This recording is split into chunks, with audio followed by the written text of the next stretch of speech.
Hello and welcome to NDA. I'm looking at the various cameras. I'm Dave Wiskus. This is the show where I talk to creator people about creator things, I guess. Sometimes we argue a little bit, but we all come together at the end as friends, I hope. Today, I have as my guest, I'm actually really excited about this, Abigail Thorn of The Prince, out today, literally today on Nebula as we record this.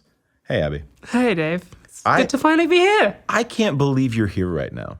Yeah, me neither. I can't believe anything that's happened in the last 24 hours. It's been unreal. It's been like a dream. This has been a whole fucking experience. So obviously Philosophy Tube is where a lot of people would know you from. The Prince, which just came out. You've got your podcast, Kill James Bond. What am I missing in the online creator persona part of your life? Just the online stuff? I think you've just about covered all of it. Yeah, Philosophy Tube's the big one. Yeah? Yeah. That's what a lot of people know me from. Philosophy Tube and Kill James Bond. Well, But then there's the other half. So I say that's half. The other half, and The Prince is kind of the bridge between these two things. Tell us about the other half. So the other half is that I'm an actress. I've been acting since as long as I can remember, longer than I've been doing YouTube. And in the last few years, it's really sort of getting to a good place now. So on Friday this week, it's all happening this week. The first episode of Django comes out on Sky and Catellia, which is a Western period drama that I'm in. And I've done various plays and stuff, quite a bit of Shakespeare, voiceover jobs, a couple of things I can't really talk about yet. I know a little bit about those, and holy shit. Yeah. Holy shit. Yeah. So various sort of film projects, which I can't really mention yet. But What's crazy to me, and we'll get into The Prince in a second, but it's crazy to me that no one has done the thing that you're doing. Terrifying. Well, there's when you think of like YouTubers, which not my favorite word, but the most successful YouTuber in terms of there's this thing that I talk about in my NYU class, like the triangle of fame. And if you imagine a triangle, and along the bottom the points are like reach and influence, and up at the top is cultural impact. And in that triangle, YouTubers all live down here along this bottom line, and not many of them move up. Like you might have somebody who's like, they have tons of views, a lot of people see them, and if they promote a product or a service or if they do things in a certain way, they have a lot of influence in their sphere. So somebody like Mr. Beast might sit in the middle of those 2 points, and he might be slightly elevated up, but like YouTubers don't make it to the middle of the triangle. It's not a thing. Somebody like, I guess maybe Bo Burnham has done interesting things where he's got more cultural impact and a little bit of reach, but not as much as a big name YouTuber might. So something like Bo Burnham's inside might be, over on this side of the triangle, but nothing in the center, with the one weird notable exception of Justin Bieber. Yeah, but that was kind of because he got discovered, didn't he, by somebody who was outside of YouTube. It's that sort of thing seems to happen sometimes. Is YouTubers will get sort of summoned out of YouTube. But he didn't, and this is why I find him so interesting. His music's whatever, but like the fact that he started out as a person who made videos on YouTube. Yeah, and he still regularly releases videos on YouTube. Yeah, with the same types of work. It is still him making videos about of songs that he created. That is still what he does. He still releases those. Arguably, he's still a YouTuber as much as he ever was. It doesn't really happen that way by and large. And the ways that people will try to get to, you've got Lily Singh's talk show, which was not a major success. Even somebody like Mr. Beast he's famous in the way that like Elon Musk is famous. And I don't mean that in a negative way, but I mean that like he is more aspirational than parasocial, and he is more of like a caricature of a thing that somebody would imagine they want to be, rather than like famous for his actual personality and contributions. Like he's famous for being the head of something, not for like, it's a little bit different. And you've got folks like, say, John Green, but he was, I think, more well known for writing before YouTube. So I don't know what that is. Or you get like YouTuber boxing is a thing now. What you're doing is a very different path. Yeah. It's more similar to what Lindsay Ellis is doing, because she started on YouTube and is now a kind of New York Times best-selling author. So, I mean, I can't claim that level of success just yet, but yeah, I guess it is. It's like trying to move from YouTube into something else, but also like combining the two is the idea. Hey, Pixel. Pixel, you want to come up here and like chill? Come here. Yeah, so when I see Dr. Mike or something, or Logan Paul going and doing the YouTuber boxing thing, I don't know if that really is that YouTuber building into something. Like, I guess what I'm driving to here is a lot of the approach seems to be YouTuber gets you something else and you can become something else. Yeah. As if YouTuber is the cocoon and you're just waiting to emerge as a butterfly. That's not the approach you're taking. Yeah, so there have been other YouTubers who've tried to get into acting before, and they kind of don't do so much YouTube, and then they just try and go into acting world. And that was actually my plan a couple of years ago. But I sort of took a look at the acting industry and took a look at my place within it, my casting and my age and so on. And I realized that if I did that, then I'm going to be playing, small roles with like 3 or 4 lines or one scene in this or whatever. Unless I make my own work, which is really the only way you can kind of move up in the acting industry if you're not, the son or daughter of like a famous actor or whatever. If you're trying Nepo to baby. if you're trying to break in from the ground floor as I was, then you kind of need to make your own work. And I said, well, if I'm making my own work, then I'd be a fool to throw away an audience of 1.3 million. They're just like, it's such a useful thing to be able to do, to be able to distribute and say to people who are already invested in the things that I'm making, hey, I made something else in a sort of similar vein. Would you like to check it out? Yeah. We had talked about this years ago. It was this thing of like, if you were to, crowdsource the funding for an independent film, what is the best tool you could use to get people to go and give you money? Yeah. Parasocial relationship. Like in a perfect world, you would go get some influencer to tell their audience and convince them to support. You already have that audience. You should, of course, you should use that. Already the influencer. Yeah. Yeah, but you aren't on a path of desperately trying to get away from YouTube. No. Well, actually, funnily enough, a couple of years ago, I was sort of in a bit of a rut creatively, because PhilosophyTube turns 10 years old this year. That's crazy. I know. And around about year 7 or 8, I was like, oh, maybe I'll wind this down. And then I sort of discovered a new creative vein and just sort of got back into it. Now I sort of enjoy it a lot more. But also, as I say, it was really through the Prince that I realized we can put these two things together. And through conversations that you and I have had, you were saying, oh, like, you can sell this many tickets in this amount of time. Like that's something that like a lot of traditional celebrities couldn't do, and that sort of the world of traditional acting industry needs to pay attention to. In fact, the reason I first got Metal Rabbit, the producers of The Prince, on board is because I said, hey, I've already got this audience, and George, one of the producers, said, oh, you need to come up with some way of gauging how many of these people would really come and see you or not. So I just tweeted, I said, hey, this is what the play's about in a sentence. If this was on in London, would you actually come and see it? Like this tweet. Left it 24 hours.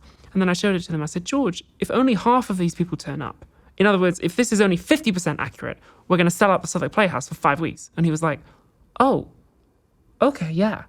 And that's how we started working together on it. Every step of this has been kind of weird. Yeah. Remember, we were talking about like, I was trying to get people to give us pitches for Nebula Originals. Like, bring me, a lot of creators will bring me things that are like, yeah, here's my show, but a little bit different. It's like, we already have that. Yeah. Like, give me something that's like either really blown up in scale and scope or very different from what you normally do. Because I think that's what the audience is going to be excited about. On YouTube, you kind of have to worry about like the discovery algorithm and serving the audience you have while reaching new audiences. It is harder to take a channel about, say, media criticism and suddenly release a nature documentary and have the audience be along for the ride. Some subset of those people would be, but most won't. And it's going to read as a failure because the view counts will be way lower or whatever. The nature of what we do, having Nebula as its own platform, we don't show the view counts. We know what they are, and they're much higher than you would think. But it's not about popularity in that way. And because it's a paywalled platform, the things that people would come in for, they're paying to come in for those things. So some subset of your audience, rather than getting, 100,000 views on YouTube, you could get 100,000 views on Nebula, each one from a person who spent $4 or $5 for that month to have access to it.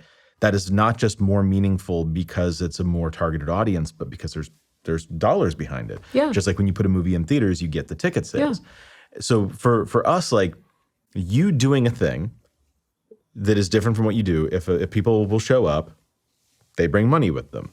Let's fund that project. And when you came back to me like, well, I've got this play, my first thought was, what the fuck are we going to do with this? Yeah. What is a play? Well, because I thought about, I liked the idea of doing a Nebula original, and I thought, well, I can't really do Philosophy Tube but bigger, which was kind of what the first thought was, well, what's your show but bigger? And I was like, well, it's already about as big as I can make it, because the money that goes into Philosophy Tube, I don't regard as being mine. It comes from my patrons. It goes into a separate bank account that isn't my personal bank account, and that's the budget for the show. And I already try to put as much as possible of that money as I can onto the screen. So that's why the sort of costumes and the set are elaborate, and why there's like social media managers and makeup artists and so on. It's because I'm already trying to say, that's not my money. That goes onto the screen so that everyone can see it. I was like, I can't really do Philosophy Tube but bigger. Somebody said to me a while ago, they said, somebody said you've got £1 million and you've got to spend it on Philosophy Tube, what would you do? And I was like, I don't know, I guess I'd buy some billboards on the tube. Like, I'd just tell people to watch it. I'd take out some adverts and just try and get more people watching it. So I wasn't really sure how to take advantage of the Nebula original idea. And then we were putting the prints together and sort of struggling a bit. And I just remembered those conversations you and I had about putting those two things together. And I was like, well, I wonder if Dave would go for this. It was a bit weird. And I honestly, when I first pitched it to you, I worried a bit about wasting your time. I think you described it to me as like, it's Shakespeare, but the Matrix. And I'm like... Yeah. Well, so Donica, the dramaturge, he described it as Elizabethan sci-fi. And I started telling friends it's like the Matrix if it was written in 1600. Yeah, I described it to somebody earlier today as it's like Charlie Kaufman wrote an episode of Doctor Who about Shakespeare. Yeah. And I think in a way, looking at the script now, because I finished writing it almost a year ago. Looking at the script now, I can tell that I got a lot of my script writing experience in YouTube video essays. There are parts of it that are quite video essay, like a character will go, okay, here's this concept and here's explaining it in a fun way. I think part of the reason that it is so... That's useful though. In a sci-fi thing, you need someone to do that. I think it kind of works. Like, I think part of the reason it's so weird is it kind of, in some ways, eschews the traditional rules of dramatic writing and like structuring and so on, just because I drew on the experience that I had, and I hadn't had the kind of training and experience of writing like a structured act 1, act 2, act 3, act 4, 5 piece that I have now. So I think you can kind of tell, and I think that made it also quite a good fit for Nebula, because the people who are coming into it are people who know video essays. Yeah, the people who've like seen my show on YouTube before, and so they're like, okay, if this is a video essay and this is like, I don't know, Aaron Sorkin's new play, what's here? what's this thing that is a play? It's definitely like a piece of stage drama with characters and conflicts and rising action and stuff, but it's still kind of got a little bit of the flavor of a video essay. It's coming out of it. I was through the process at the very beginning when you brought this to me. Like, we talked through. All right, well, this is what she wants to do. We got Simon, I think, on the phone. We talked through like, here's how it's going to work, and I just said, how much money do you need? Because the only question I can answer is, can I give you this money or can I not give you this money? The very question you asked was, how much do you need to make this play kick ass? And I was handed a number and I said, all right, fine.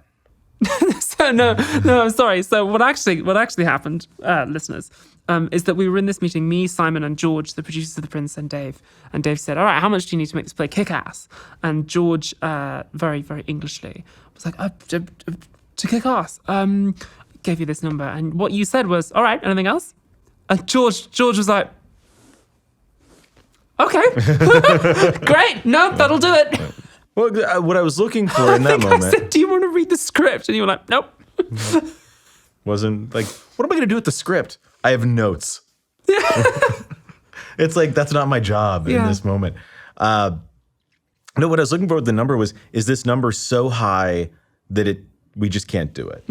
Because the first question is how much you need to make it kick ass. And if it came back and the number's too high, it's like, all right, how much do you need to make it good? And like maybe there's some combination of what we can do and what we can do with crowdfunding or something. And he came back and the number that he gave me was like, it's the upper end or slightly above the upper end of what we could have possibly done.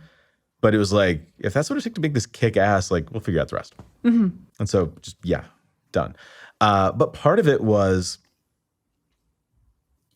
after that meeting, you and I talked and you said that you were nervous. Like now I have to make it good. Like what if the play is not actually any good? I was terrified because you put a sort of big leap of faith in me. You put a lot of trust in me, like financially, and like all of a sudden it became real. And it's like, oh, there are people's like jobs and a lot of money riding on this now. Yeah, what I said was like, I don't care if it's good. Yeah. Literally true. What I care about is, will your audience be excited? Because if your audience will be excited, they'll show up with money. And if it's bad, that's they can take that up with you, not with me.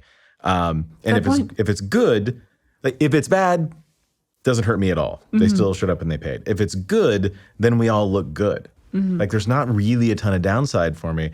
And along the way, if we can help you make sure that what you're trying to do gets captured, then like, we all come out looking like geniuses. We all, or at least we look like we did a cool thing together.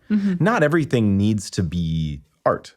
A lot of projects can be, this is somebody having fun with the narrative. Like when I look at, it wasn't out at the time yet, but Night of the Coconut, Patrick Williams' original, which I loved every second of being involved in that. And I wasn't just executive producer. Like I think I've got third billing. Like I'm one of the... Yeah, you're in it. Yeah. I'm very in it. And behind the scenes, like if I'm not on camera, I'm usually like holding a boom pole or something on that production. It was a ton of fun. But it is a season finale to a TV show that doesn't exist except within the margins of YouTube videos over the course of a couple of years. And so we understand that it's kind of a fun, dumb, niche project for a very specific audience. And it's a love letter to that audience. And I do not say that with any shame or regret, but it is not intended to have broad appeal. So if there are things that could have been done better, or places where we could have put more budget to make it more, like a Marvel movie or something, like sure, because that's not what we were trying to make. So with this, it's like, well, this is a play, like a Shakespearean style play, theater in the round, that we're going to do a pro shot of. If it's a creator project that is like really fun and the audience is excited for you, it doesn't need to be perfect in order for the audience to like believe that hype and like really root for you. Well, that's a very sort of producer mindset actually, because I remember saying the same thing to Simon. Simon is a producer of The Prince and we've been friends for years.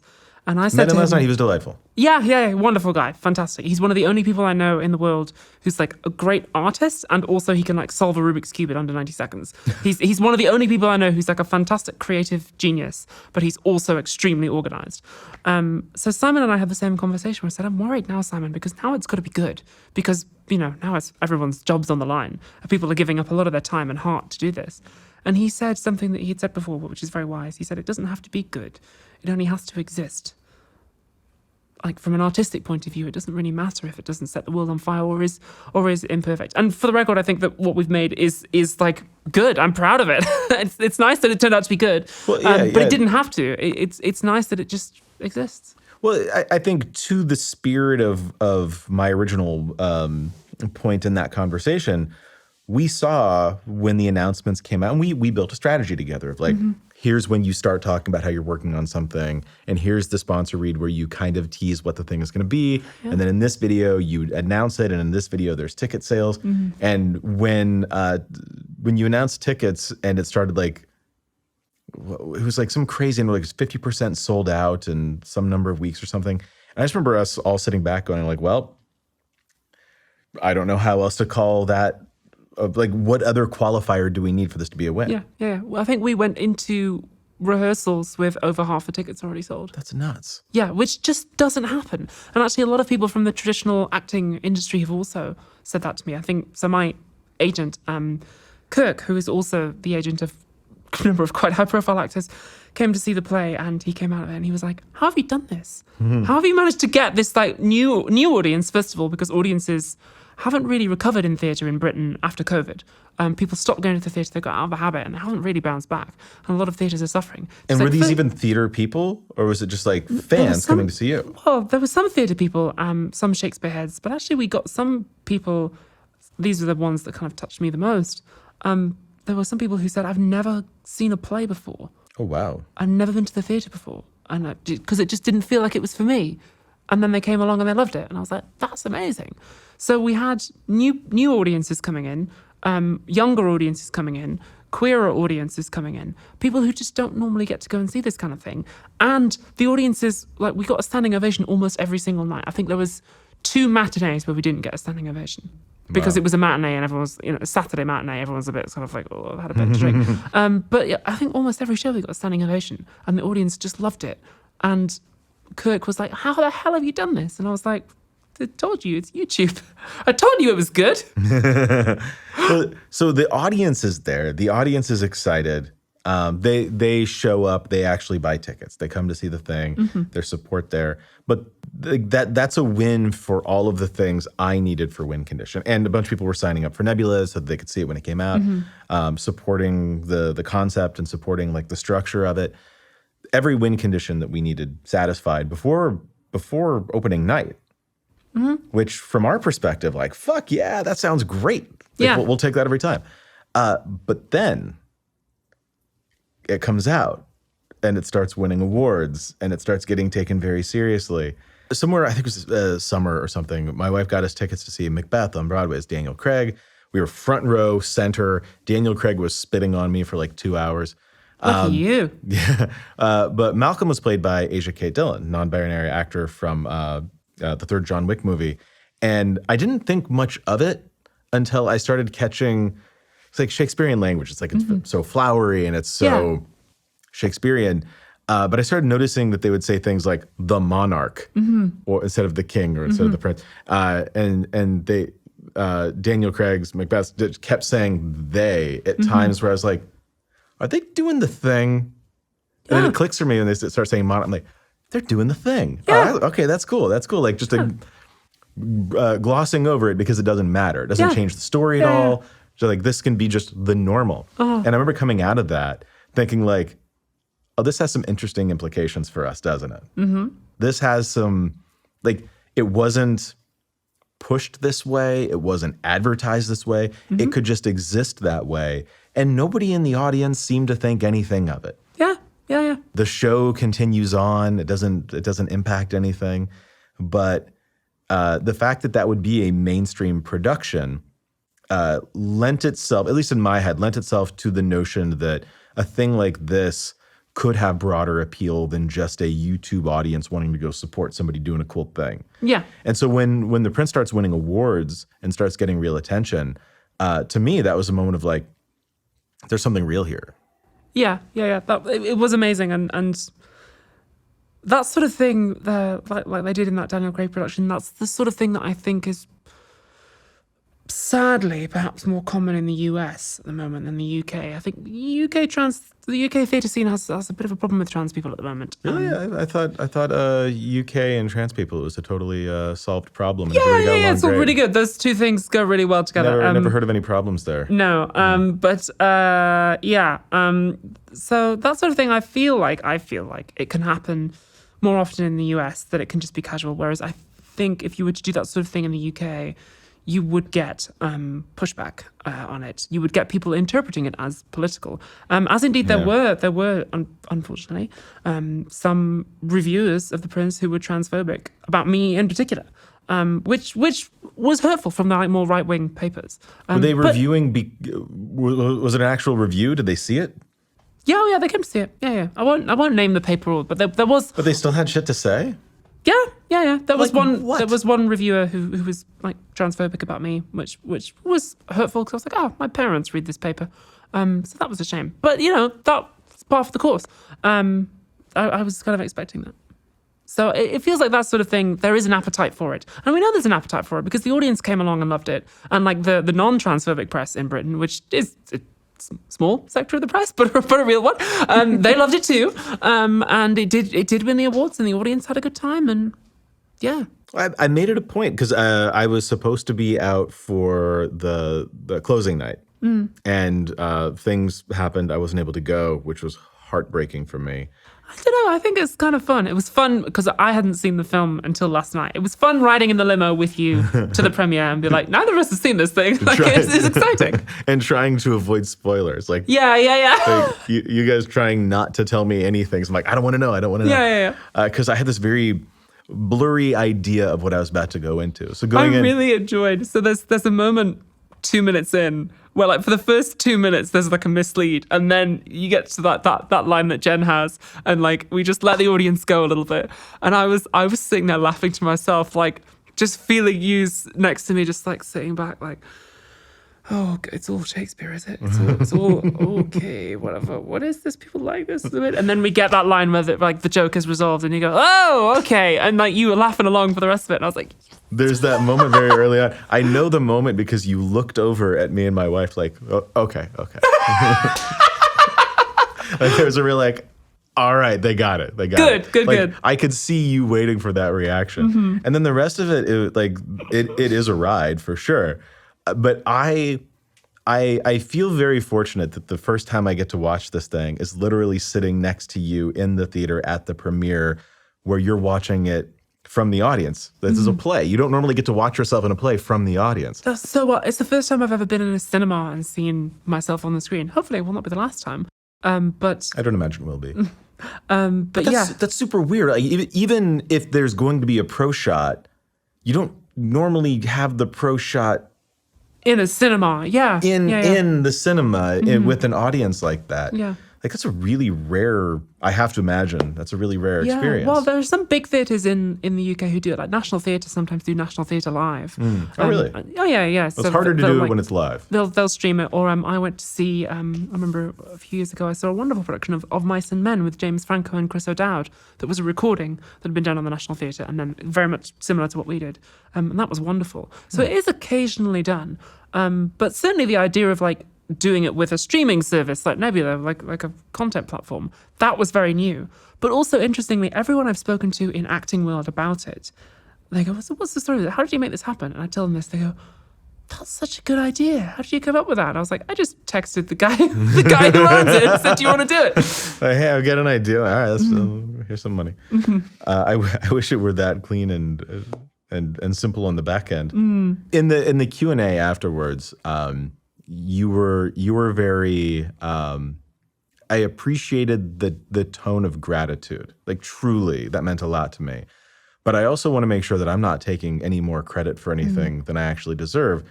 I said yes and wrote a check. Very, very little involvement after that. Yeah, but Dave, I didn't do this. Like, do you know, I guess... That's what executive producer means. Just like, yep, go ahead. Yeah, but do you know how difficult it is to get someone to say yes to a creative project? Like so... Do you know how many creative projects I've like pitched in the last year that people have gone, no, or sorry, not yet, or no, this isn't right for us? Like getting somebody to say yes, that is the hardest part of the whole fucking thing. Well, this is why, and let's connect these two thoughts back together. This is why it's so interesting the way you're going about building your acting career. And strategically, like, it's not just like we know each other and I happen to run a streaming platform. We've worked together for years. Yeah. We represent you on YouTube sponsorship stuff. So, like, there's already a working relationship here. So we have this, I have an ethical and fiduciary obligation to, like, help solve certain kinds of problems or think strategically. And we think about, you know, will there be a balance of the number of people who signed up for the thing being more than, or the money coming in for that being more than the money spent on the sponsorship?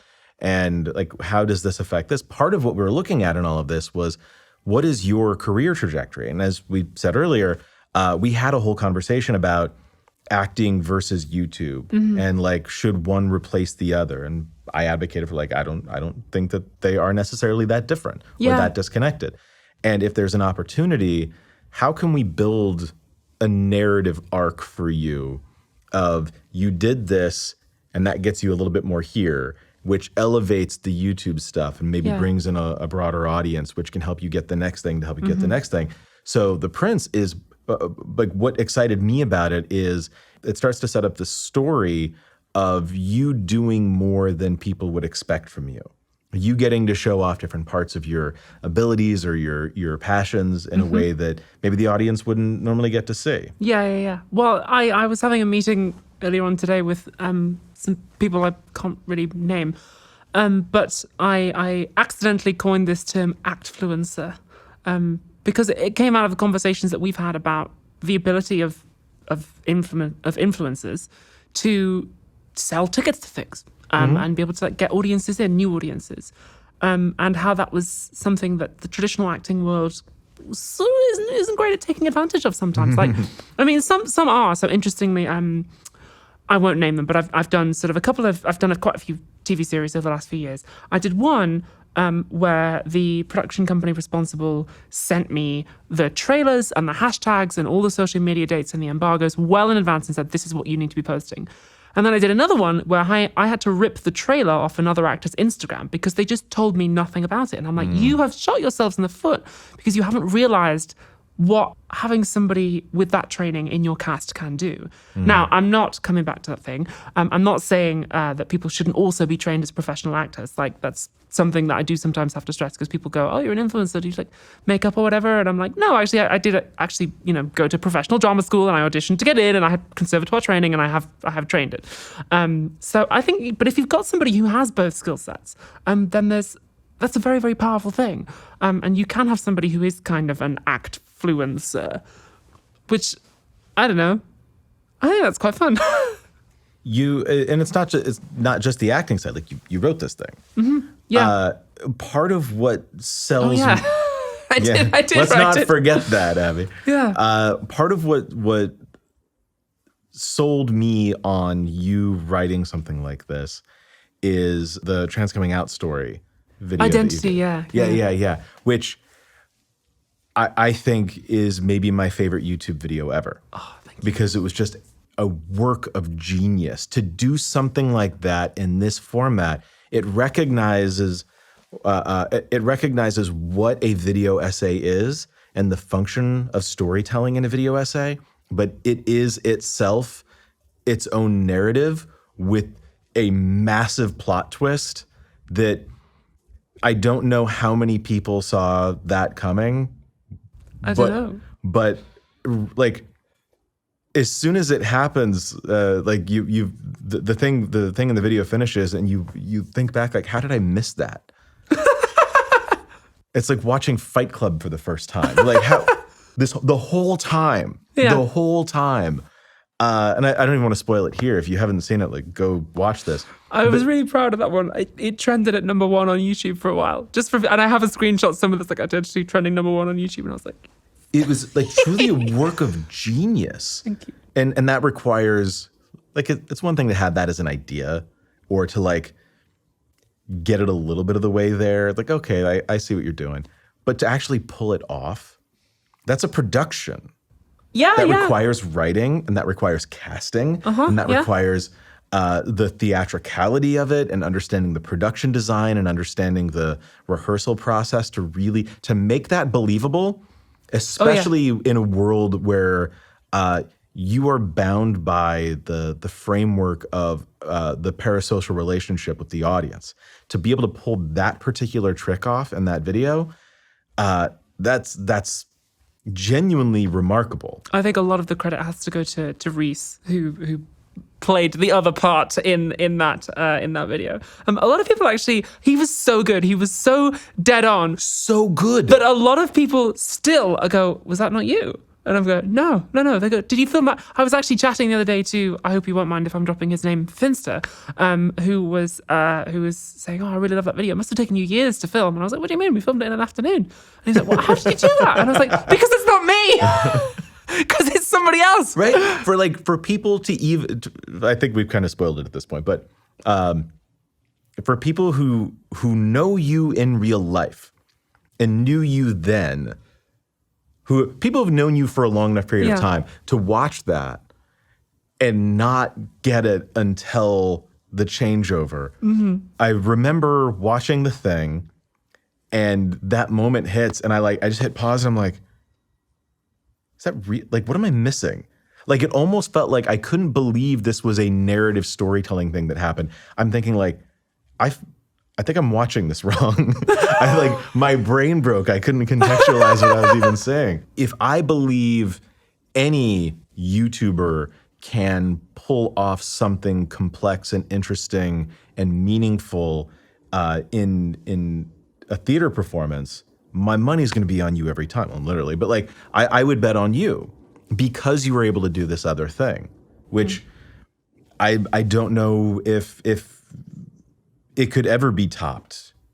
Like, genuinely a masterclass in like theatrical video essay production. I don't know what else could somebody even do that would be that good. Well, there's a couple of videos that I look back on as being sort of high watermarks for myself, things that I'm proud of that we made artistically. One of them is that, and the other one is men abuse trauma, which is now sort of outdated for various reasons. And I don't stand by everything I said in it for obvious reasons. But I think as a piece of art, we're really proud of that. And the one that's 30 minutes long, it's one uncut take, and the whole thing is the whole thing is one continuous monologue, and it's about abusive relationships, and it's all inspired by the play No Exit by Jean-Paul Sartre. And it's one shot continuously, and then halfway through the camera revolves 180 degrees, and you realize you've been looking in a mirror the whole time. And then I do like a really quick costume change off, so we revolve all the way around, and then it comes back on me and I'm changed. So that was kind of the first foray we did into this is a work of art.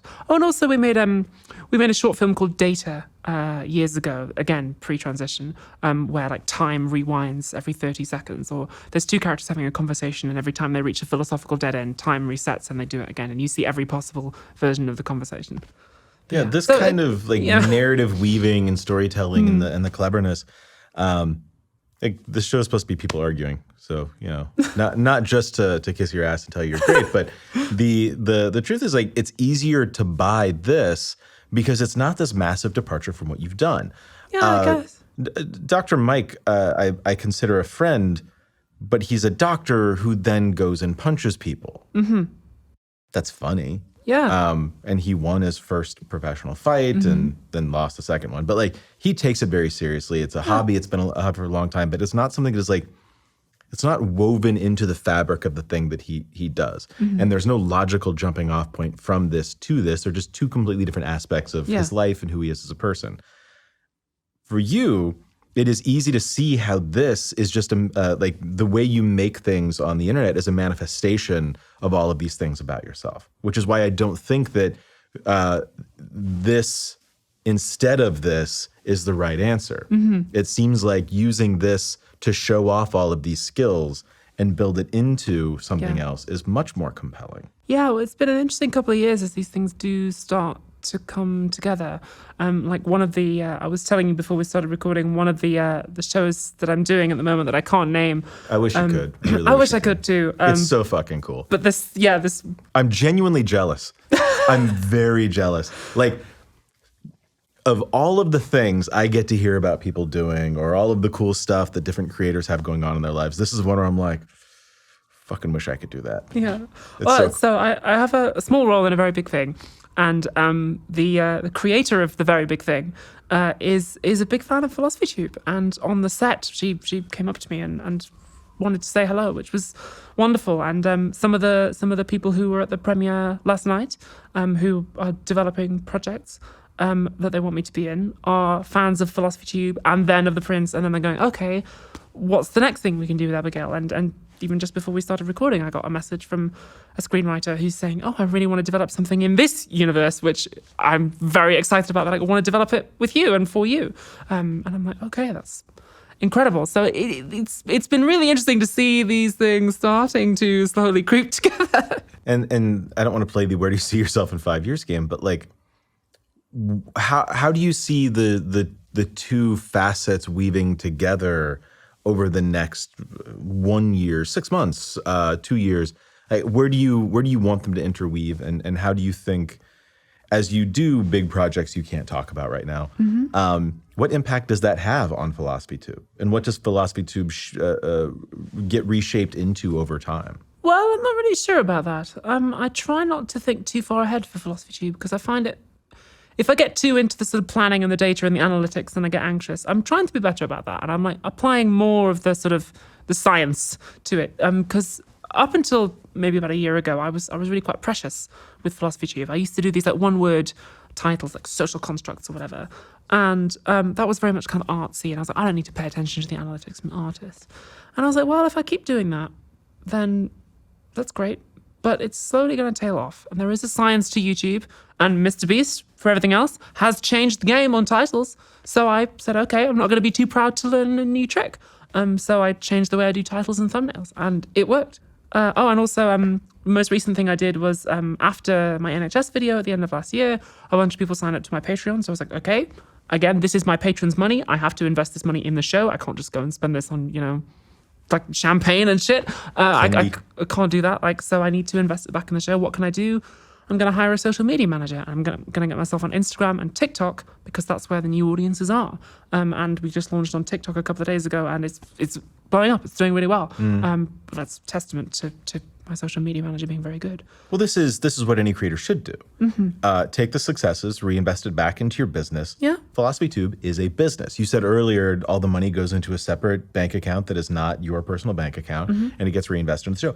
That is the correct answer. You should be reinvesting the success of your business back into the business. Yeah. You say that that's the Patreon money. I assume that like AdSense money doesn't necessarily need to do that, or sponsor money. There may be all of it, like every penny of it goes back in. How do you pay yourself? It all goes into that account, and then I get paid a little salary from that. Is like is it like a set salary like per year? Do you do board votes on your raise? Like how do you? I mean, well, the board would just be me, but I have an accountant who just says this is what you get. It's not much. I'm not the highest paid person on Philosophy Tube. Really? Yeah. Maybe work towards that. Yeah. Make sure that it's sustainable for you. But no, it's sustainable. Like I have enough to live on. But no, that money stays where it needs to go, and because I don't really see it as mine.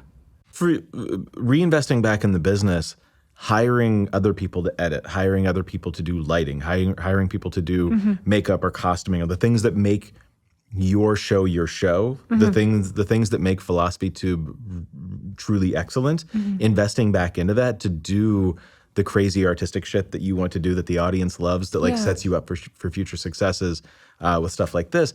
That is where you should put that money. Yeah, well, I've seen some creators who, I'm not knocking them, who make a lot of money and then they buy a house or they buy 2 houses and they kind of start a side business as a landlord. And I'm like, okay, I guess, but I guess I've said this before on a few things, but for me, not just Philosophy Tube, but The Prince as well, it feels like there's like a tiny little spirit who makes it. There's a tiny little lady who lives in a little door in a tree in the woods.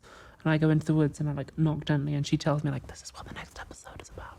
Like, this is what your play is about. And I'm like, thank you very much. I feel like buying a house somewhere doesn't give her what she needs. And I want to sort of keep listening to that. And if I'm getting money from my patrons because they like the show, that's not really for me. I do spend some of it on myself, I'm not eating gruel and stuff, I'm coming to New York and like doing the whole 9 yards. Like you paid for the limo, but yeah. But I'm doing okay. Hang on, I want to call that out just so anyone who's listening wondering about lifestyle extravagance or whatever. There was a fucking discussion about that limo and whether or not it would be okay for you to be seen getting out of a limo. Yes, yeah, I did wonder that. This is like one of those things, the earliest conversations I had with you, it was very much about like, does this structure of ownership really mean this? And philosophically, can you really call what happens on Nebula creator owned if it's this? And me having to like, answer and then kind of we reshaped entire agreements with all of our creators around some of those conversations to satisfy what your concerns were. The way I got around that was I said in some of the old sponsor reads, I said the creators on Nebula each own a little piece of it, which I think is true. It is literally true. It's we do it through a mechanism called phantom equity, which means that you have It's equity, but you have like half a mask. Yeah. And a lot of operatic, but 80s music. Out of my big equity is here. Synths and pipe organs. It's kind of the balance of those two things. The phantom equity, it means that you don't legally own it today, but if it's ever sold, you get a cut of the proceeds. So the reason that you want this is because we can automatically adjust how much you own based on how well you do. So if you're kicking ass, then you get more versus like, hey, we're just trying to sign this really big creator, so we gave them a bunch and it diluted you down. We want it to be instantly, automatically fair to everyone. Yeah, I like that. But the other part of it is that you don't have to pay taxes on phantom equity until you get the money. Whereas like LLC level equity or S Corp or C Corp level equity, you have tax liabilities all along the way, even if you're not making any money. And even if it breaks even, like it's still a bunch of fucking paperwork. Who wants to do that? Yeah. So we did this for those two reasons. It's cleaner, it's easier, less liability, less faff for you. But it is still, you own the thing. You don't have stock certificates. I think it was just a half as interesting video about how all of the stocks in the US are actually owned by one company. So even if you buy stocks, you don't technically own a stock. So shout out to that half as interesting video. You can see it on Nebula. All of these things are sort of, money is a made up concept. Yeah. Like it's all fake. But what we're doing, it's a legitimate thing, but you beat me up. Like you I don't mean in a bad way, but like you pushed me to be able to explain it in a way that I had to defend it. And I find that at all levels, me needing to defend these ideas that like, they'll come to me and I'm like, this is a great thing, here's why it's great. And then I'll get, yeah, but what about this? Do you really think this? I'm like, well, shit, let me go back and rethink that and make sure that I'm accounting for that perspective. I'm sorry about the way I conducted that conversation. I don't mean to paint you in a negative light there. No. I think I would deservedly be painted in a negative light there. I was a little bit bolshy back in those days for reasons which now make much more sense. I wasn't quite as sweet as I am now. You were, I think, very skeptical. And you won me over, though. I'm glad you did. Well, part of it is that I think I've had that voice in my head. Any agreement we write, any contract we write with creators, I go through that filter. I've got two voices there. One is you. Me too. one is that's gonna be fun for anybody who's just in the podcast version of it. One of those voices is yours, and the other voice is legal. So it's like, I'm going to have to convince both of these people that the thing I came up with is actually good. Oh, God. I imagine Devin really gives you a hard time. And if I can't get there, if I can't explain it to Devin satisfactorily, and I can't explain it to you, then I've got no shot with anybody else. If I can win the two of you over, then the rest is going to be easy. And there's a handful of people in the community here, Corey from 12 Tone, Patch from Tearzu, who kind of beat me up, and there's layers of skepticism. But I know that if I cover these two extremes, Mr. Capitalism, I want to make money, and you, what is the philosophically correct, least pro-capitalism, horrifying, dystopian, like everything is kind of seen through this lens of I don't want to say capitalism bad. There's plenty of creators who do that, and I have no problem with that perspective. But I don't think that painting you that way is fair. I think your perspective is more like, what is the most truly fair system that accounts for all of these things? So you and I are aligned in that way. Yeah, I mean, I'm interested in questions of who has control and who has power. So I remember bits of that conversation you mentioned, the creators owning Nebula. And I was like, well, what do you really mean by own there? Like, are the creators really able to like vote on what happens or stuff like that? So Which is now true. That is we had to do a big round of revisions on contracts, and we added in, I think it's section 12 or something in the creator agreement, where going forward we can only make changes to the contract because literally every one of the creators signs the exact same deal. Everyone gets the exact same deal. It may vary from sponsorship to sponsorship, but like in terms of percentages, that's same contract. Down to the punctuation mark, everybody signs the same thing. And in section, I think it's section 12. Nobody's fact checking this; they can't see it. But there's a section in there that it basically says any future changes to this agreement have to be voted on by the creators. And there's an entire structure in there for how those votes take place and what plurality is and how you get to the numbers and all of this. Our lawyers joked that we were just basically inventing our own form of government, which, let's just go full fucking Hamilton with this thing. Yeah, great. And just start fresh, new financial systems. We're going to nail this one down. Because I think in order to do what we want to do, to satisfy both the people who want to make more money and the people who are super invested in fairness and equity and what is right, we have to think all that through, and we have to give voice to everything. Yeah. Well, that was something I actually enjoyed about Nebula, and something that I've enjoyed about working with you over the last few years, is that you do have that kind of perspective. Not everyone does. Yeah. So you were talking about like all the money gets invested back in. Like, I get paid a salary. We are profitable, but we ride close enough to the line intentionally. Like, this is we're trying to grow a business here. It's not like I'm drowning in money, but that's also not a complaint. I do fine. But I'm much more interested in, I could double my salary or I could hire more people. And 5 years from now, am I going to be more excited that I had a big salary today? Or am I going to be more excited that I have a few more people to come in and build the thing bigger? Like, do I want to make, another $100,000 this year, or do I want to make millions of dollars 5 years from now? And do I want to build things that put millions or billions of dollars into the creator economy? Like, how much wealth am I building for myself versus how much wealth am I building for others? Yeah. And what's your kind of larger impact on the creator space as a whole? Yeah. Yeah, like I'm going to die someday. Probably. Can't take it with you. Yeah. I mean, unless science changes something. Yeah. Maybe I won't die. But let's assume that I do. Yeah.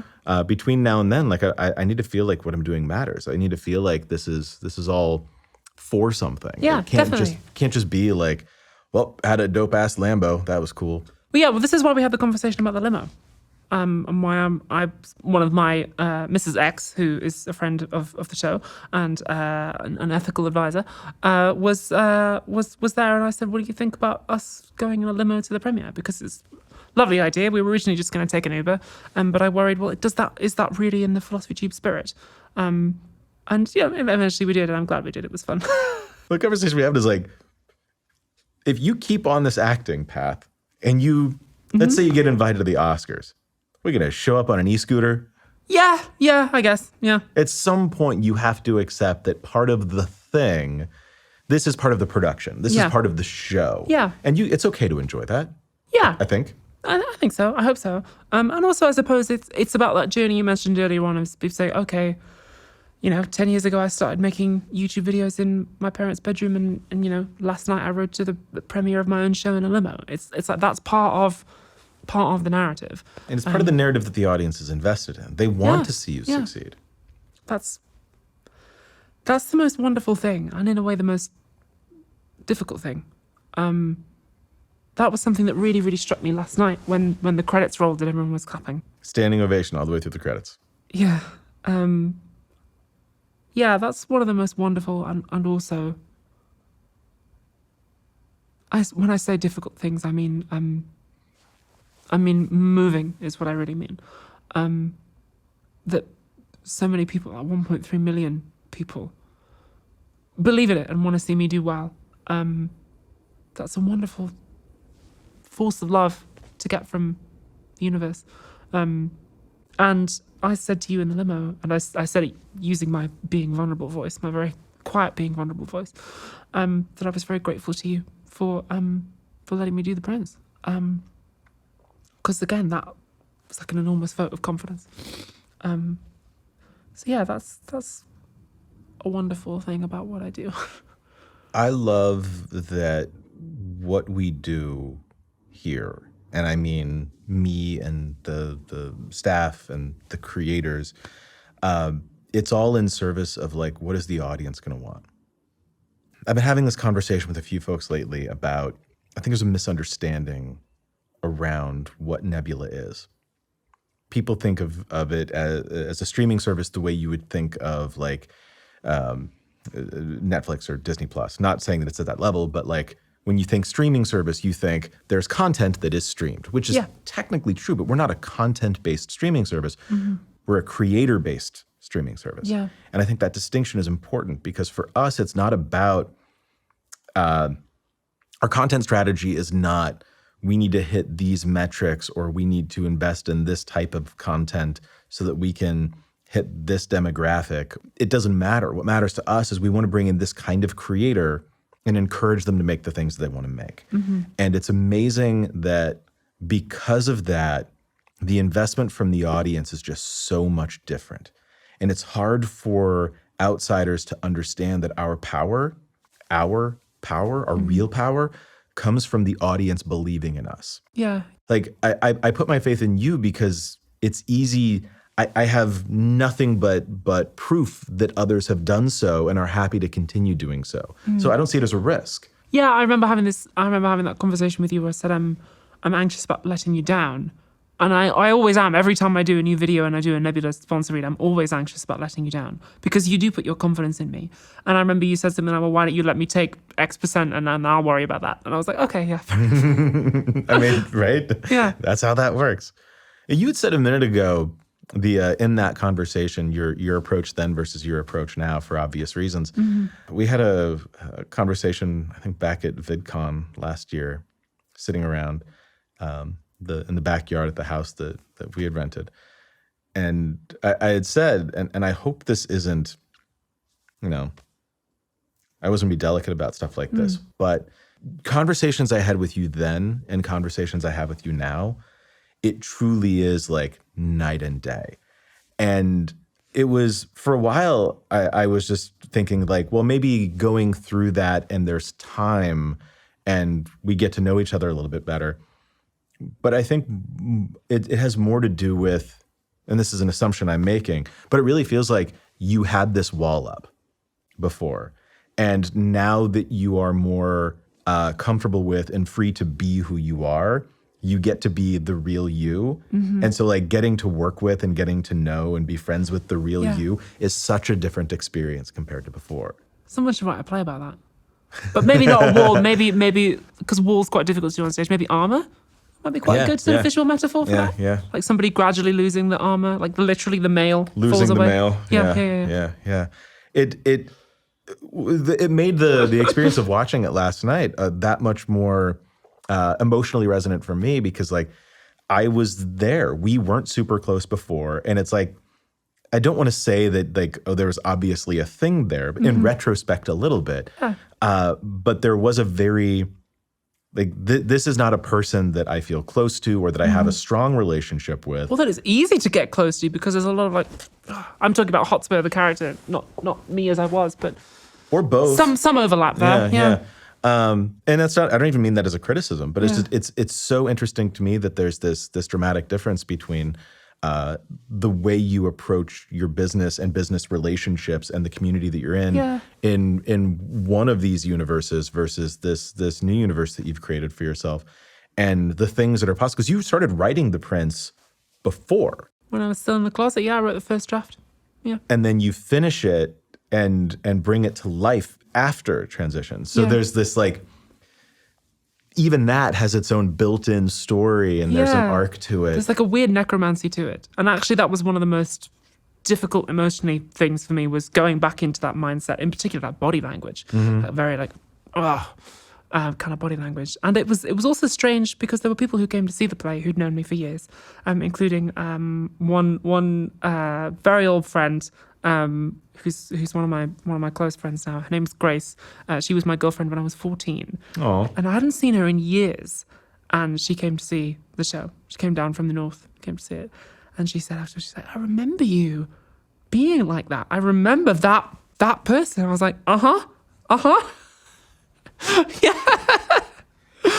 In the big twist video, when you first step out and sit down, the reveal, I remember there's a line about like, oh, thank God I don't have to do the voice anymore. But like even here earlier, you'll drop into it for a bit. You'll drop into it for a laugh.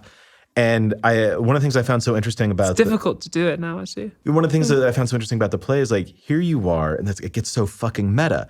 Here you are, you wrote this, and you chose to put yourself in this role that is specifically a male character but not, but you don't do the voice. And not doing the voice is part of the thing. Yeah. It's part of the story being told. And if you did it, you could sell it to the audience, maybe even sell it to the character themselves, but it doesn't serve the story in that way. Yeah. We had that conversation in, like, I think week 1 of rehearsals. Each one of these things is a choice. Yeah. It's interesting to me. God, this turned into so much more of an interview than I meant for it to be, because I had like a million questions about how this works. But like, it's such an interesting choice, because you would think that having to occupy that role, as you would put it, for so long, and then breaking free of that role to intentionally do things that put you back into that role in one form or another, it seems like that would be so uncomfortable emotionally or psychologically that you, of course, wouldn't want to do that. And yet you choose to do things that put you there, or to use that as a framework for self-analysis or sharing that emotional experience. The thing is called The Prince. Again, there's an intent to this that is remarkable. How do you resolve this? Yeah, that was one of the most difficult bits about doing it, actually, was getting, and it was more difficult than I thought. And I'm really glad that, in particular, our assistant director, EM, was there. That they took good care of me in that regard, because it was difficult, and it took a toll. The final scene, which I won't spoil, but the final scene always came as a relief to me. Also, there's a degree to which the voice does change in the final scene. But yeah, it was very difficult to step back into that closet, I suppose. But I did it for a few reasons. One is that I knew that the story needed it. I knew that the audience would need it in order to see the story. Because for Jen and Sam, the audience needs to understand what they're seeing and the pieces they're putting together. I think one of the hardest things about it was that I was the only trans person in the cast who had to do that. All the other trans characters are seen as they really are. The trans actors are seen as they really are. Although, with the exception of Tiana playing Kate. But that was tough. Like being on stage next to Joni and Mary, and them being the kind of wonderful, beautiful women that they are, and then me feeling like this sort of horrible monster was very hard. But the story needed it, and the show needed it. It was also kind of a flex. I was like, you know what? I can do this. That the only way that it works, the only way that opening bit works, where Hotspur says we have no use for women on the field, is if the audience can quite clearly see that she's a woman. Right. That's the only way the kind of denial works. And all of Act 1 is about, it's kind of almost funny that Hotspur is denying this. Like, it's just so obvious. And then it becomes, it's not funny anymore. And sitting in the audience, there's, for a while, it's, okay, is this the bit? Yeah. Like, I get it. Do they get it? And then it slowly starts to come together that, yes, part of the point of the POV characters, well, primarily Jen, but also Sam, is to sort of help the audience understand, like, what they're seeing is what we're seeing. That isn't just you put this particular actor in that role to, like, you know, be woke and do the thing. Yeah. And it's not a political statement. It is a statement on humanity. Yeah. And one of the most interesting things to come out of this is after the premiere, we walked over to the bar for the after party. And everyone in heels took cars. Yeah. And so the folks that walked, it was like a 15-minute walk. The folks that walked over, it's all dudes. It's specifically like, at least, you know, presumably cishet white dudes. That group of people talking about how much they loved this and how relatable it was, to me, that's like a bit of a coup. Yeah, I'm so glad. It's like, it would be, typically you see this kind of thing and it's like almost, it can be a heavy-handed, here's a coming of age story, which is an allegory for trans coming out or a gay coming out story. But this was like very overtly a trans coming out story that works in the reverse as an allegory of accepting yourself or accepting that you may not be exactly where others would expect you to be on any given spectrum. Yeah. And that's just like, that's a human experience thing. Yeah, well, I'm particularly glad that the guys, the fellas, the dudes could relate to it, because as far as I'm concerned, like it's a play that is about masculinity and what is the value of that. And masculinity is sort of it's like Shakespeare is sort of set up as the central metaphor for masculinity. That if you are, because not all the, I guess, can we get spoilers? Well, we're far enough into the recording. We're far enough into this podcast that if you haven't seen it by now, but you've listened to this much of this episode of the show, I would question why you would choose to do things in that order. Okay, so enough. Maybe spoilers. Spoilers from here on out. From here on out, expect spoilers. So not all of the characters get out of the Shakespeare multiverse at the end. Some of them stay. And for me, it was like, well, masculinity is a fine thing. And as, you know, the Shakespearean language, it's not irreverent, it's not thrown aside. There are moments where it's deliberately held up. It's like masculinity is a fine thing if that's where you're meant to be. But the idea that it is in fact not natural and unquestionable, but that you can question it, and that is what the central characters are trying to do. That for me is what the play was sort of about. Who stayed in? The dad? No, the dad gets out. It's a kind of blink and you'll miss it line where they say some people take longer. Remember what dad was like, but the implication is that Henry does get out. Yeah, that was my expectation. Who but stayed? Douglas stays. Douglas doesn't get out. Oh, that's right. Yeah. That's right. Worcester too. So many layers to this thing. Yeah. Well, we talked about what might happen if. So the final scene takes place in Brighton. We talked about what might happen if we see Henry is like an ice cream seller, or he's like walking around in the background, or that somebody's like walking a dog or whatever, and they all get out. And then I was like, no, I don't think I want them all to get out. Some of them, I think it's right for them to stay, but just for Sam and Jen and Hotspur and Hal, and also Henry as well.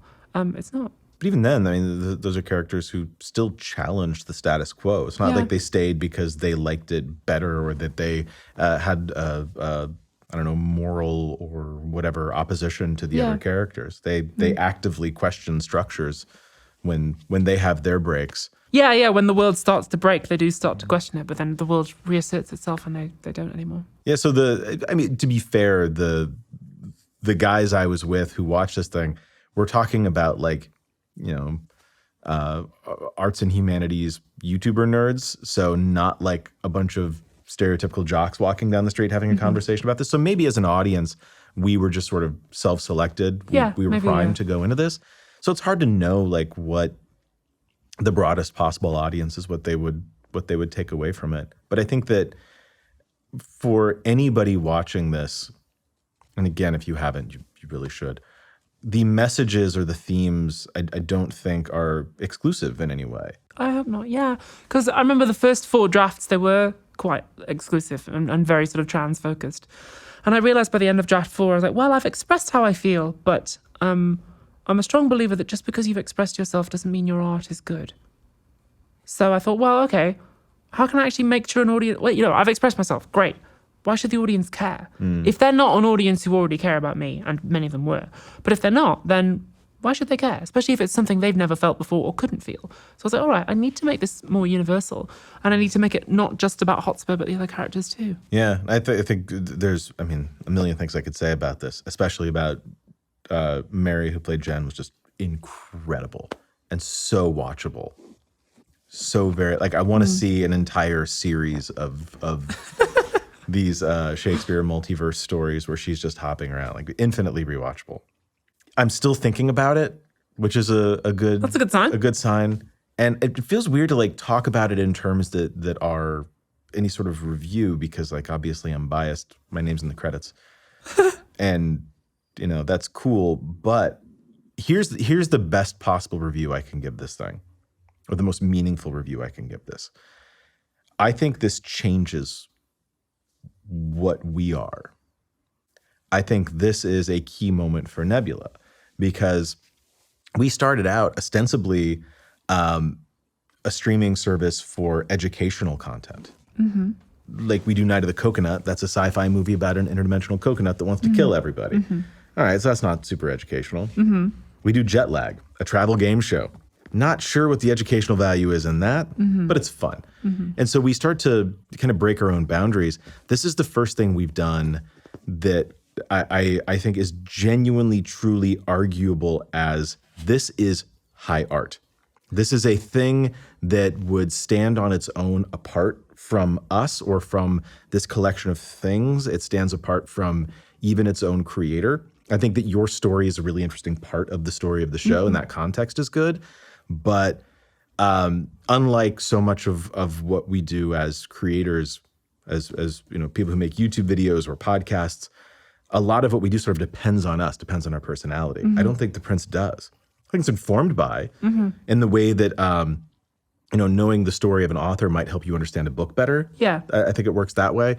But I don't think that if you were to if someone were to put together a production of this in their own local theater, or if it gets moved to another country and there's other people in the cast, I don't think that it doesn't hold up. Yeah. I mean, the only thing that has to happen is that Hotspur, Sam, and Jen have to be played by trans women.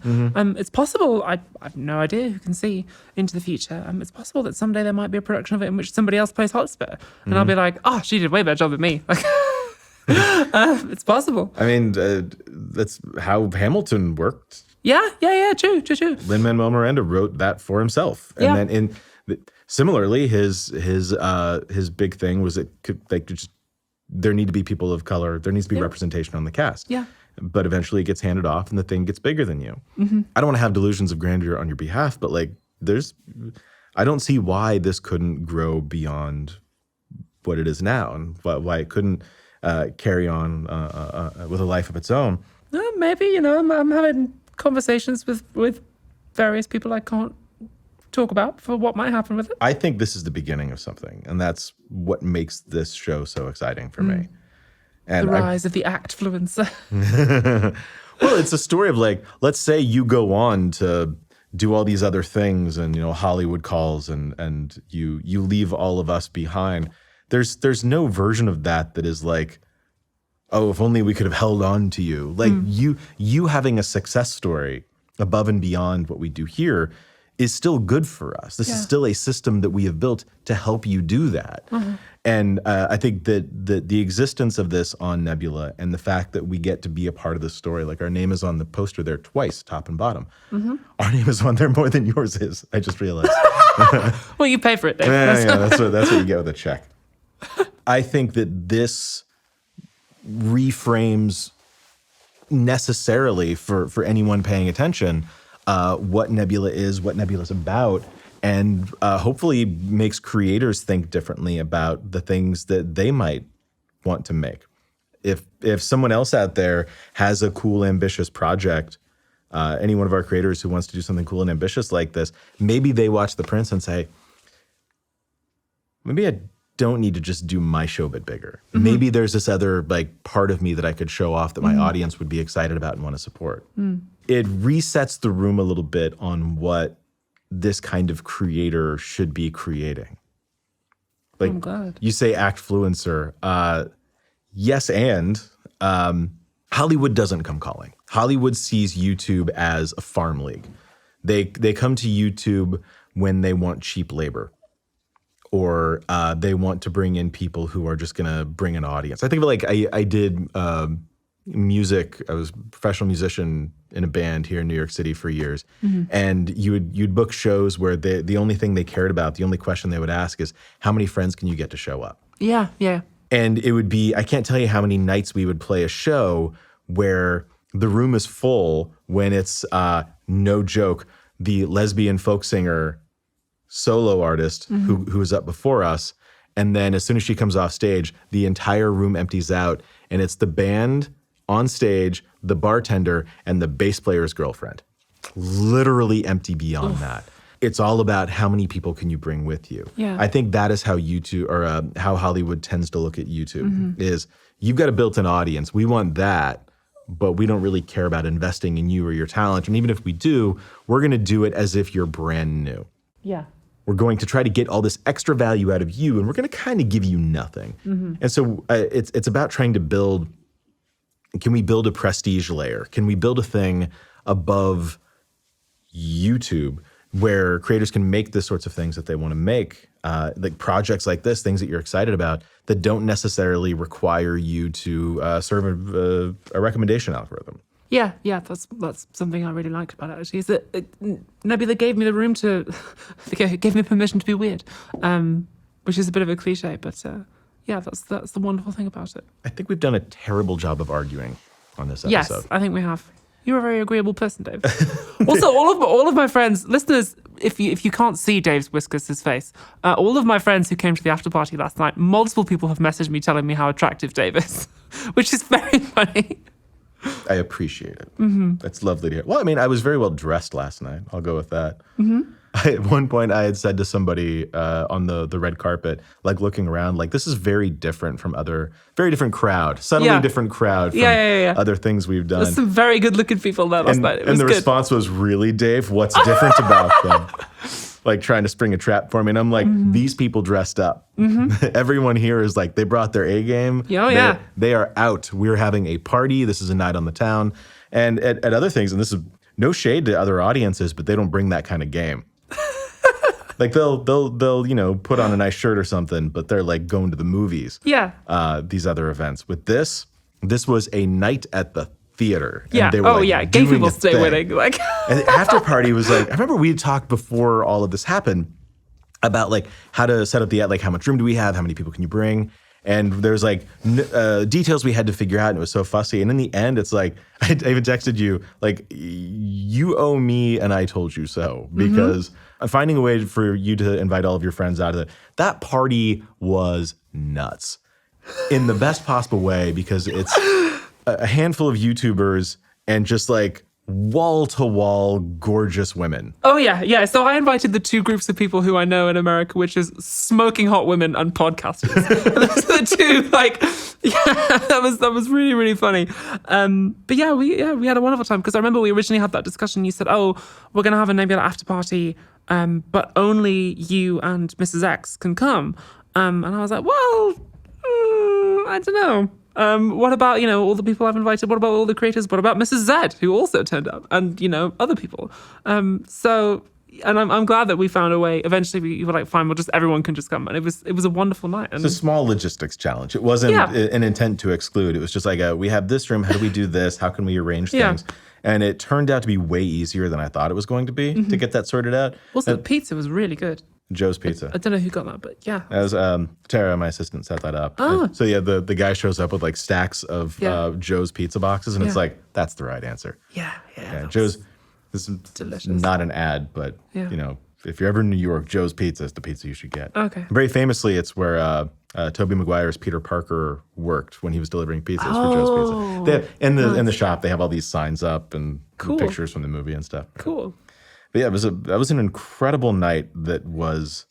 Anytime we do one of these, the after parties are always great, because it's just so many wonderful people. This was a very different crowd of wonderful people, but I'm so glad I got to meet them. I'm so glad I got to spend time with them. Me too. And the level of love and joy in that room, it was just so fulfilling, so wholesome.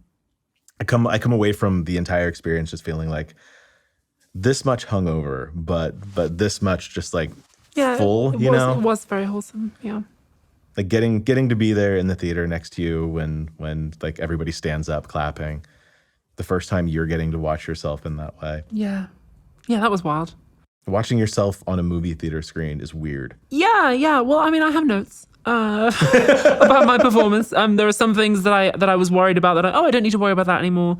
And there were some things that I wasn't worried about that I was like, I should revisit that and sort of work on that. Just because I'm actor brained. The reason I write is so that I can act, because that's what I love doing, and you got to make your own work. So I was sort of giving myself acting notes throughout, but in a good way. Sure. Like if it helps you sharpen your game, I don't know. I don't really have any notes. I got no complaints. This thing turned out amazing. I'm so excited people get to see it. My takeaway is that so much of what we try to do is produce things that are evergreen, things that can stand the test of time a little bit. And this, in ways that you wouldn't necessarily expect, it feels like something where there's circles of people who would love this. Shakespeare nerds, theater nerds in general, people who are from the collection of marginalized groups represented in this story, people who are like niche internet culture nerds, anyone from any one of these groups might would, I think, love this, but when you take away one of those circles, the rest of it doesn't collapse. It's not a Venn diagram that needs them all to be there in order for it to be true. And I think that most importantly and most interestingly, and what has me so like riled up about this thing's potential and the potential for its impact is that I think the people who love it today, when they watch it today, I think that 10 years from now, they're still going to look at it through the same lens. This isn't like a YouTuber did a neat one-off project one time and like, hey, remember way back before she did all these other things and she was in those things we can't talk about today. Remember, she made this little play, and that was really fun to see that as like part of the growth story. I think this stands. I think this stands the test of time. Well, there are people who have told me that they came out because of the prince. No shit. Oh yeah. Wow. There were some nights I could see in the audience the people who, like sometimes the audience would leave, and there'd be one or two people just sitting there like. Yeah, I kind of learned to. Or somebody would come up to me afterwards with a look in their eye that I've sort of learned to recognize over the last few years. And go like, thank you, you've really kind of given me a lot to think about. So I think there'll be some people who'll remember it maybe the rest of their lives. Wow. As something that gave them the nudge, gave them the magic handshake.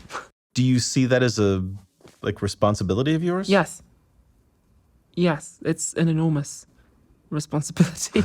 When somebody tells you that, it's a big weight. When someone says, I came out because of you, and I'm like, especially, I suppose that's in large part because the material conditions for trans people right now are, certainly in my country, not great. But they're also not really within my control to alter. So I feel sometimes that it's like, oh, you've jumped into this big thing that can be very scary, even though it's the best thing you'll ever do if you are trans. But you've kind of now been drafted into a war that we didn't start. And that I don't really have the power to direct. So I worry sometimes for people when they tell me that, but I don't mind them saying it, certainly. I understand that when people say it, they mean it in gratitude. I recognize that my opinion on this means nothing, and especially in this conversation. That said, my show, fuck it, I'm going to say it. Yeah. I do not disagree. I think you're right. This is a war that you didn't start, and there are many reasons why this is a shitty time. I'm also grateful that there's enough climate for things like this to get made and find an audience. There's enough cultural understanding around this issue. Maybe not cultural agreement, but cultural understanding of the terms and what some of these things mean, that you can put together a story like this, which, take this back in time 30 years, I don't think it plays. No. And I don't think it plays not because the issues weren't there, but because we didn't have the tools and the language to talk about them. Yeah. The idea of being trans, that wasn't even a thing people said. Yeah. Well, the word trans is never mentioned in the script, deliberately. No one ever says it. Oh, yeah. There's one moment where Jen is about to, where she says, I think you're like me because we're both, and Hotspur pulls a sword on her and says, don't. Interesting. Yeah.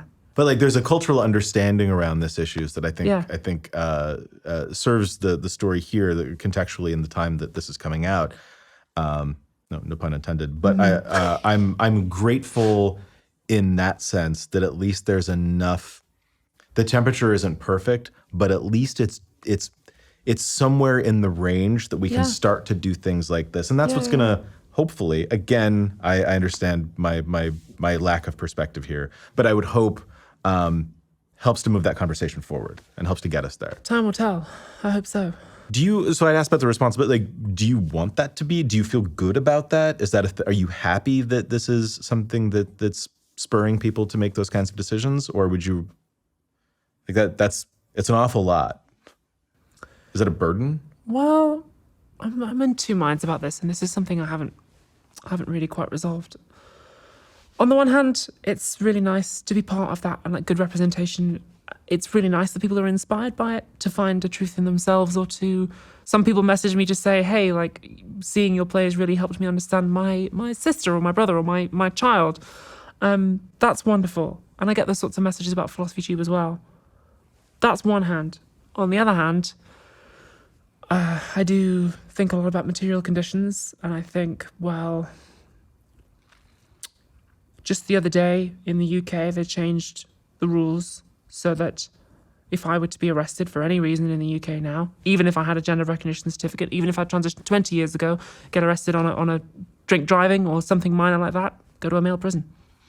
And, a quarter of homeless youth are LGBT. There's new guidelines coming down from the Department of Education soon, which are expected to get rid of, stop trans children being allowed in British schools. The only clinic in England which provides medical care to trans kids has been shut down, and that's just England. Like, the stuff that's happening in this country is, in some places, horrible. And so there's a part of me that recognises it. It's nice to have good representation, but there's another part of me that thinks, well, if those things can happen, then what good does it really do if Abigail Thorn is on television? And there's another part of me that's even more harsh, that's like, well, Abigail, you're doing all right, and you're creating a career for yourself, even enriching yourself. But are you really doing enough?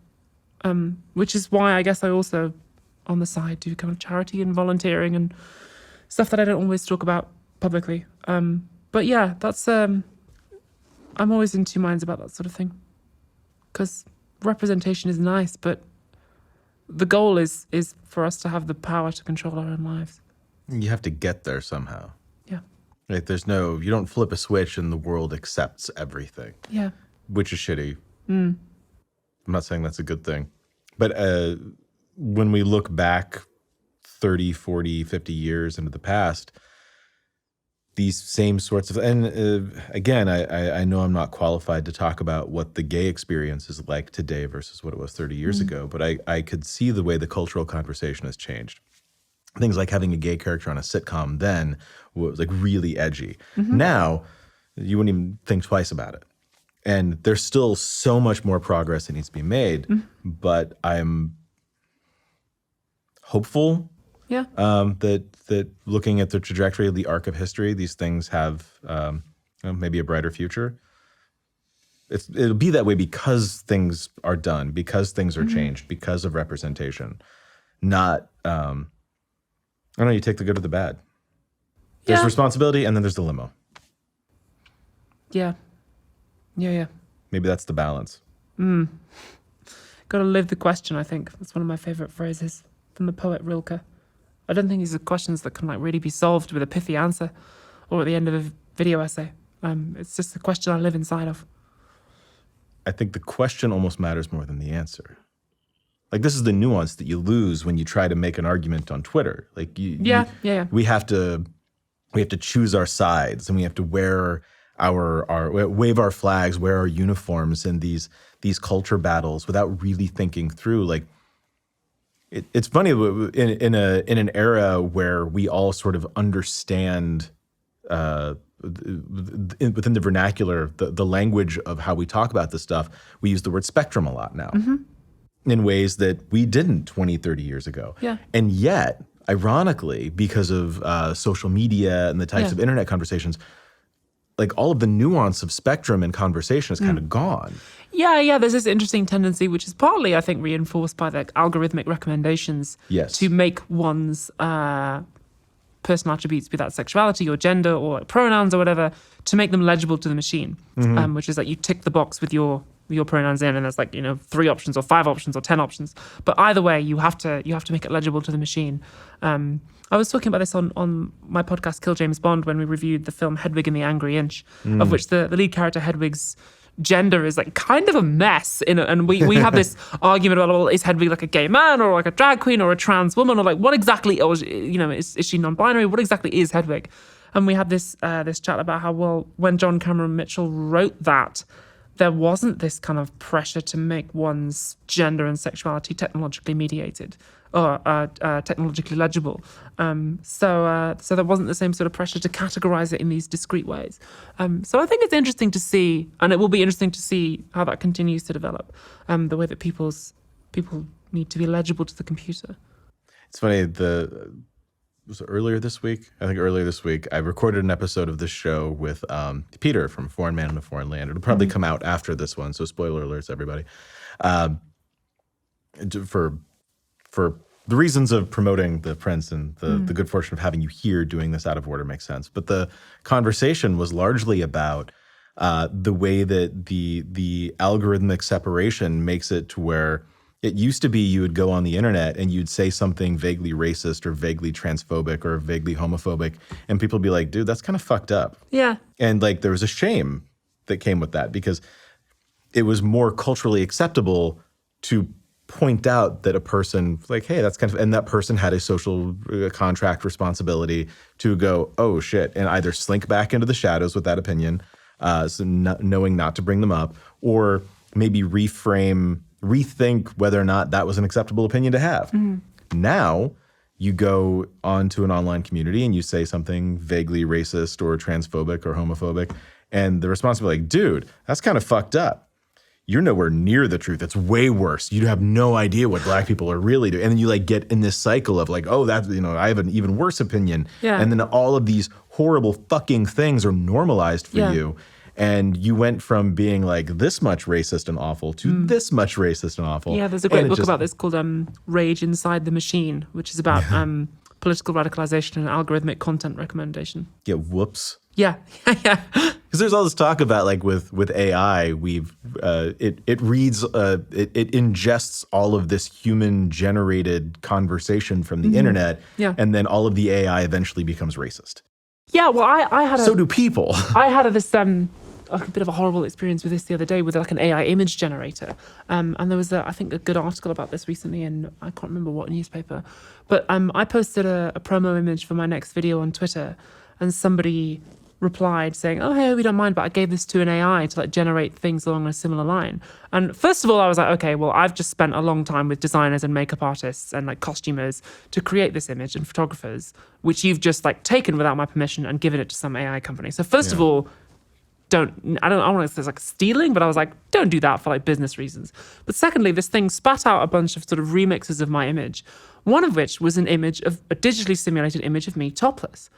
And I was like, I feel really violated by that somebody has used an AI to make pornography of me against my consent. I was like, that feels like that should be like turbo illegal. In fairness to the guy, I don't think he prompted it to do that. I think it's just because the AI had consumed so many big titty anime girls. It's like, well, that's what woman is, right? I've detected woman, I'm giving woman again, and that's what women are like, right? Because the AI like has the mind of a like 13-year-old boy who thinks that that's what women look like.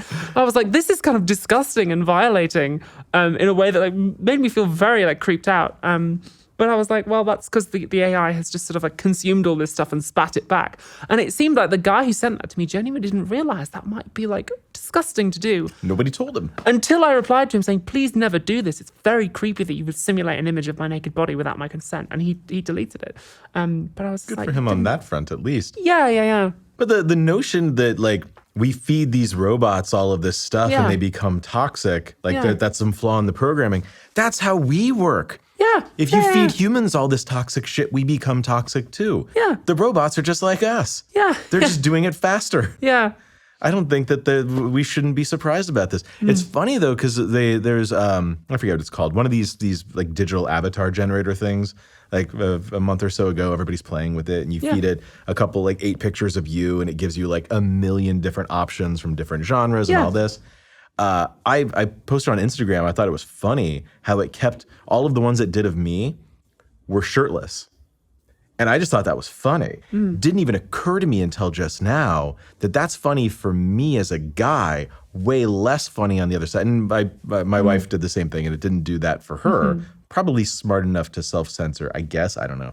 Maybe their AI is trained differently. Or they have some horribly underpaid person in Kenya who's just there going, not that one, not that one, not that one. Yeah. But it's interesting that and this is a check your privilege moment, and didn't even click for me that it's not just about gender and whether or not it's okay to generate topless photos of a man, but well, it's not nice to do that to you either. Well, right. Like, it's funny in context, and I can make an internet joke out of it and move on with my life. Didn't even think twice about it.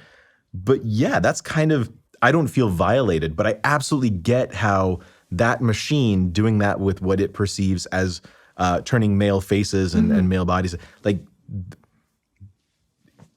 that could be horrifying for people who maybe have similar facial bone structure to me, but don't identify as men. Yeah. So having topless photos generated might be Yeah. destructive psychologically in ways that I hadn't even thought about. Rage Inside the Machine. It's a good book. I feel like we should plug it or something. This has been an incredible conversation. I am so glad you're here, and I mean that in every way. Literally, I'm glad you're here in this room. I'm glad that you're out here for the show, for the premiere. I'm glad that you're a part of everything that we're building. I'm glad that in our own weird way and my own weird way, gotten to get to be a part of all of this. I remember when you were dropping the video that I referenced earlier, you sent me a message of like, yeah, I'm in the middle of this the live stream thing. I need you to swap out a couple of photos.